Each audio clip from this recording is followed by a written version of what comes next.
Morning everyone, welcome back to our channel. সবাই কেমন আছো? আশা করি সবাই ভালো আছো, আমিও খুব খুব খুব ভালো আছি। তো চলো নতুন একটা সকালের সাথে নতুন একটা ব্লগের সাথে দিনটাকে শুরু করি। তো হায়দ্রাবাদে বেশ কিছুদিন ধরে প্রায় 1 মাস ধরেই বলতে পারো যে বৃষ্টি হয়েই যাচ্ছে, রোদ্দুরের কিন্তু দেখা নেই। তবে বেশ ভালো লাগছে, বেশ মোমেন্টগুলো এনজয় করছি আমরা। এই বৃষ্টির দিনগুলো বেশ ভালো লাগছে, একটু ব্ল্যাঙ্কেট গায়ে দিয়ে শুচ্ছি, রাত্রিবেলা ঘুমটাও সুন্দর হচ্ছে।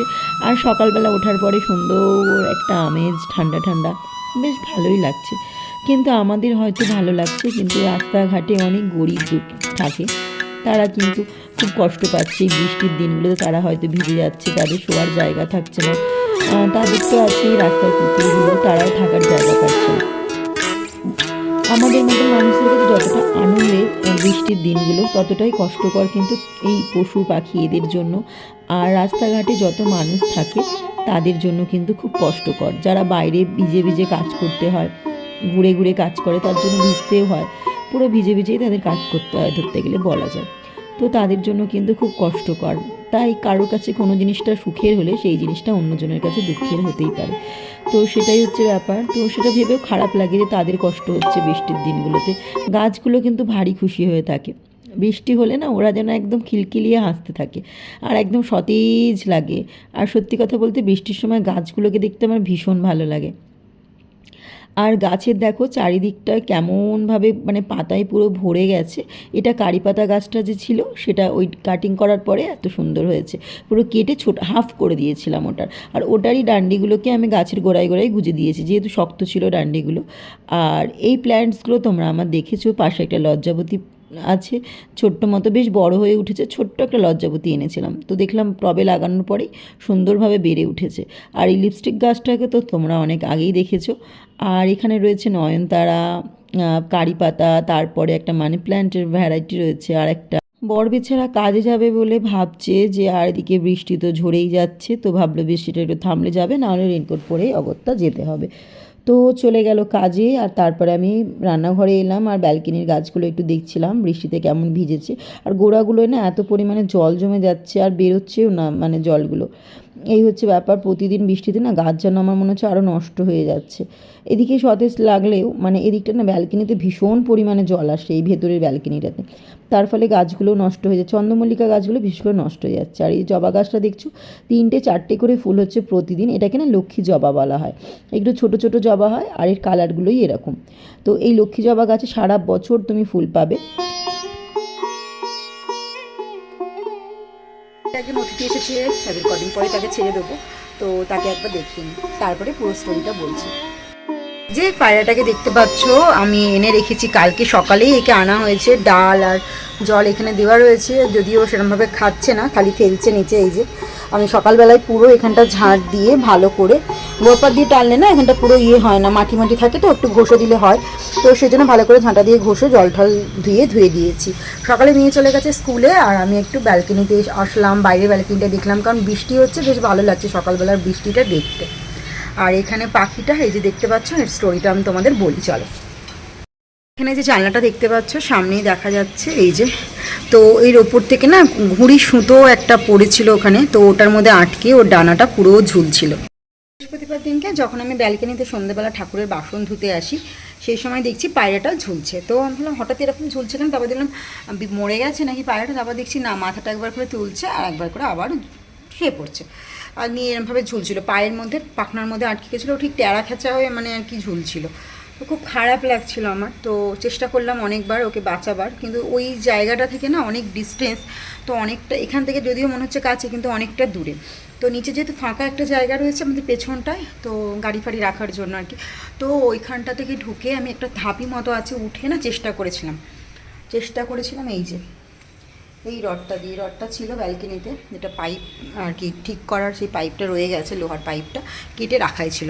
তো সেটাকে না আমি এই চালাটার উপরে তুলে রেখেছিলাম আটকে, এই রডটার থেকে এই রডটার মধ্যে, তো রেখে দিয়েছিলাম যে কোনো একটা কাজে কোনো সময় লাগবে। তো ওটা দিয়ে পারার চেষ্টা করলাম, হয়নি। তারপর সকালবেলাও ঠাকুরকে খালি ডাকে, ঠাকুর সকালে পর্যন্ত তুই বেঁচে থাক, সকালবেলা কাউকে না কাউকে ঠিক জোগাড় করে তোকে বাঁচিয়ে নেওয়া হবে। তো যেমনটা চাওয়া তেমনটাই পাওয়া। মন থেকে যদি তুমি কোনো কিছু চাও সেটা তুমি পাবেই, এটা আমি বিশ্বাস করি। মন থেকে, পুরোপুরি মন থেকে বিশ্বাস রাখতে হবে, তাহলেই তুমি পাবে। তো সারাদিন কৃষ্ণকে ডাকছি যে ঠাকুর গোপুসোনা বাবা বাঁচিয়ে দিয়ে ওকে যেন মরে না যায়। পুজো দিচ্ছি আর ভাবছি, সন্ধে দিয়েও ভাবছি ঠাকুর যেন বেঁচে যায়, কাল সকাল পর্যন্ত ওকে বাঁচিয়ে রাখ, তারপর বেঁচে যাবে। সকালবেলা উঠেও প্রে করছি যেন ঠাকুর ও যেন বেঁচে যায়, কোনো রকমভাবে সুতোটা যেন ইয়ে থেকে ছেড়ে যায়, ও যেন পালিয়ে যেতে পারে, উঠতে পারে। তারপরে ওকে ছাড়ালাম, ওকে ছাড়িয়ে আমরা বরের একটা ফ্রেন্ড আসলো, ও ও উঠলো পাঁচিলে, যেহেতু আমার বর তো আর ভারী শরীর নিয়ে উঠতে পারবে না, তো উঠতে গিয়ে তো পড়েই যাচ্ছিলো। সিটটা একটা রড রয়েছে, দেখি দেখতে পাচ্ছ রডটা, এই যে নিচে যে রডটা দেখতে পাচ্ছ, এই রডটা এইখানটা ভাঙা রয়েছে, ওই যে ওইখানটা ধরেও টানতে গেছিলো, তো উঠতে গেছিলো, উঠতে পারেনি পাঁচিলে তো ওই যে নিচে দেখো ধাপি মতন করা আছে, তো ওটাতে উঠতে গেছে, ভেঙে পড়ে যাচ্ছিলো, তো কোনো রকমে বেঁচে গেছে। তারপরে নিচের এখানে একটা ধাপ আছে, তো ওটার ওপর উঠে তারপরে ও লাঠিটা দিলাম, তো ওটা দিয়ে তারপরে ওটাকে টেনে পারার পরে দেখছি পাখিটার ভীষণভাবে ব্লিডিং হচ্ছিলো, আর পাখনার পাশ থেকে অনেক মানে রক্ত ভরে গেছিলো আর কি। তো তারপরে আমি বরলে নিয়ে গেছিলাম আর কাঁচি নিয়ে গেছিলাম, যে সুতোগুলো যদি আটকে থাকে কেটে দেবো, তো কাঁচি দিয়ে কেটে সুতোগুলো বর ছাড়িয়ে দিল। তারপর বোরলিন লাগিয়ে দিয়েছিলাম, আমার কাছে তো আর কোনো সেরকম ওষুধ নেই, তো বোরলিন লাগিয়ে দেওয়ার পরে রক্তটা দেখলাম একটুখানি আর বেরোলো না, তারপরে ওকে নিয়ে আসলাম, ভাবলাম ওকে তারপর ছেড়ে দিয়েছিলাম, দিয়ে উঠতে পারছে না। তারপরে এবার পায়রা, ও যদি বেড়াল, প্রচুর বেড়াল, তো বেড়াল যদি খেয়ে নেয়, তো সেই জন্য ওকে এখানে নিয়ে এসে রাখলাম। তারপরে কালকে সারাদিন ও কী করেছে, ঠোঁট দিয়ে খুঁটিয়েছে পাখনাটাকে, তো রক্তগুলো পুরো বেরিয়ে গেছে। তো তারপরে এখন দেখছি একটু সুস্থ আছে, এখন একটু ভালো আছে, চুপচাপ বসে আছে, কারণ বেচারা ভয় পেয়ে গেছে, সারাদিন তো ওভাবে ছিল।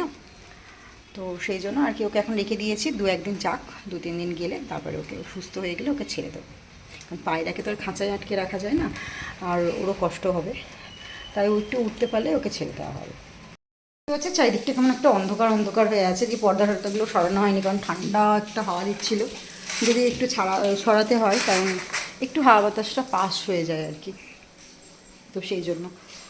তো এখন একটু বসবো, বরেই গেল, বেরোলো আর কি, তো ও রেনকোট বার করে দিলাম, গেল। এবার বিছানাগুলো গুছোবো, এই যে বিছানায় অবস্থায় পড়ে রয়েছে, তো বিছানা গুছিয়ে তারপর এখন আমি যাবো রান্নাঘরে, একটা গুছিয়ে তোমাদের একটা জিনিস দেখাবো।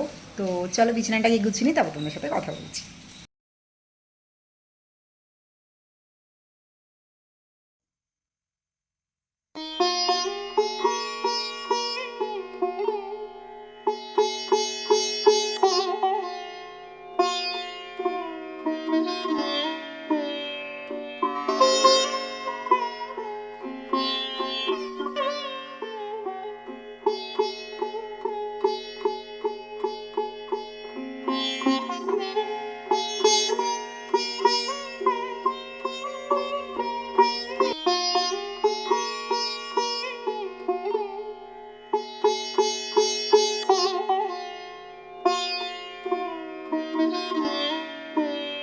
দেখছো এখানটা আমার বেসিনের যে জায়গাটা, এইখানটায়, তো এখানটা একটা ফাঁকা জায়গা আছে, বর এখানটায় বসে, এটা স্মোকিং জোন বলতে পারো। তো এখানটায় বসে একটু এসে, আর ব্রাশ করার সময় আমরা এইখানটায় বসে থাকি। আর এই যে জায়গাটা দেখতে পাচ্ছ, এটা আমরা যে বিল্ডিংটায় থাকতাম, ওই ওপরের জানলাটা, ওটা আমাদের আগের বিল্ডিংটা, তো সেটাই থাকতাম আগে আমরা। আর এই যে দেখতে পাচ্ছ টমেটো গাছগুলো, এইগুলো না ওই ওপরটাই হয়েছে, এটাতে একজন থাকতো, তো ওনারাও পুরোটাই বিক্রি হয়ে গেছে আর কি, বিক্রি করে দিয়েছে আর কি, পুরোটাই আর কি বিক্রি হয়ে গেছে, পুরো ফ্লোরগুলো। তো এখানটায় এই যে টমেটো গাছগুলো দেখতে পাচ্ছ, এই গাছগুলোর মধ্যে না এখনও টমেটো হয়নি, ফুলও আসেনি, তো এই গাছগুলো দেখো আপনিই কিন্তু হয়েছে, বলতে পারবো না, মনে হচ্ছে কোনো মরা এসেছে, ভেতর দিকে একটা কবরস্থান রয়েছে, তো সেই জন্য হয়তো মরা এসেছে, তো সেই জন্য ঢাকঢোল বাজছে।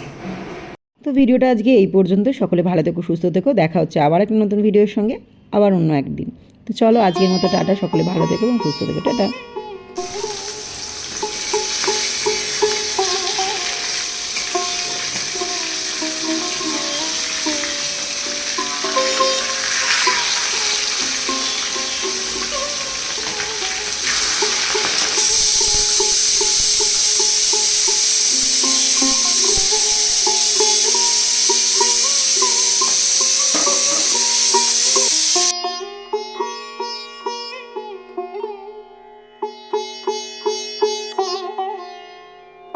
সন্ধেবেলা এখন বাজে 8টা, সন্ধে নয় রাত্রি হয়ে গেছে।